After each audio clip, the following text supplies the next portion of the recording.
ಠಾಣೆಯಲ್ಲಿ ವೃದ್ಧನ ಮೇಲೆ ಓಲಾ ಚಾಲಕನ ಅಮಾನುಷ ಹಲ್ಲೆ. ಆರೋಪಿಯನ್ನು ಹಿಡಿದು ಶಿವಸೇನಾ ಶೈಲಿಯಲ್ಲಿ ತರಾಟೆಗೆ ತೆಗೆದುಕೊಂಡ ಪದಾಧಿಕಾರಿಗಳು.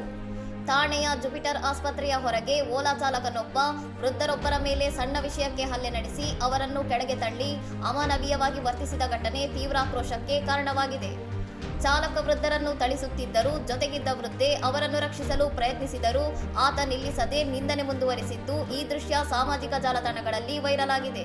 ಘಟನೆಯ ಗಂಭೀರತೆಯನ್ನು ಅರಿತ ಶಿವಸೇನೆಯ ಎರಡೂ ಬಣಗಳ ಪದಾಧಿಕಾರಿಗಳಾದ ಸುಮಿತ್ ಬೋರಡೆ ಮತ್ತು ನಿತೇಶ್ ಪಟೋಲೆ ತಕ್ಷಣವೇ ಆರೋಪಿ ಚಾಲಕನನ್ನು ಹುಡುಕಿ ಹಿಡಿದು ಶಿವಸೇನಾ ಶೈಲಿಯಲ್ಲಿ ಬುದ್ಧಿ ಕಲಿಸಿದ್ದಾರೆ.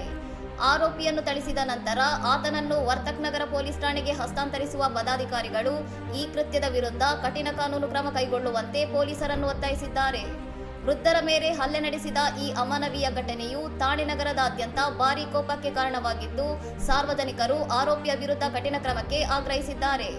ಸದ್ಯ ಪೊಲೀಸರು ಈ ಪ್ರಕರಣದ ಬಗ್ಗೆ ಹೆಚ್ಚಿನ ತನಿಖೆ ನಡೆಸುತ್ತಿದ್ದು ವಲಸೆ ಚಾಲಕನ ಹಲ್ಲೆಯ ಹಿಂದಿನ ನಿಖರ ಕಾರಣವನ್ನು ಪತ್ತೆ ಹಚ್ಚುತ್ತಿದ್ದಾರೆ. ಇನ್ನಷ್ಟು ಸುದ್ದಿಗಳಿಗಾಗಿ ನೋಡ್ತಾ ಇರಿ ಸೌರಂ ಟಿವಿ.